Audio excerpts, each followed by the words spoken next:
Welcome to the third video in this video series where we will be growing food in our garage using only LED lights and hydroponic technology. So we don't use the sun and we don't use the climate outside.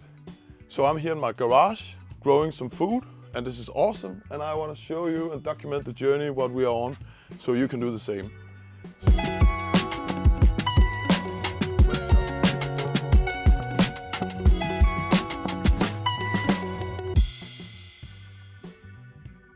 So what we have here is a vertical NFT system. This is made in sections so you can grow how you want. You can set up the system how you like it. And this is just a standardized version that we are offering on Nordic Hydro. So here we are pumping up the water in the top, and then it comes here. Then we pump it down these tubes here, and then we let basically gravity do the rest. Then we have these awesome grow lights as well. And in here we're growing some edible flowers, some herbs and some salads, some leafy greens. This is a week after the old video, so it's Saturday morning here in my garage. Have had my first coffee now. I'm on the second cup already. So this is the growth that we are seeing after 1 week. So if you saw the last video, then you would know that we put up the plants in the last video, and we basically wanted to give you an update after a week. We can see, just look at this awesome basil, man. Like, this is awesome. I already harvested a lot of arugula and changed that from the system so I could have even more edible flowers. And this is just an awesome test. We're also testing the edible flowers. What happens if we propagate them for 4 weeks versus we propagate them for 5 weeks or maybe even longer. We will see. We don't know that yet. But this is a pretty awesome system. It's like 150 watts it consumes, so we can really just grow a lot of different plants in here. So just to give you an update also about the situation we had on the fertilizer.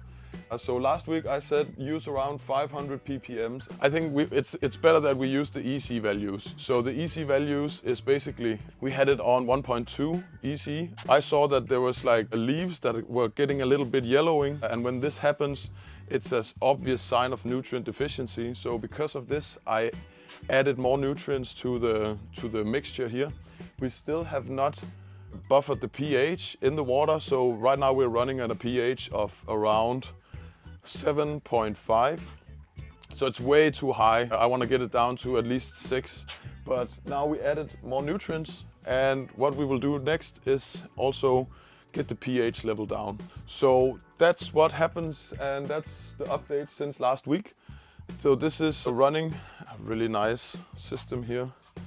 I will just show you.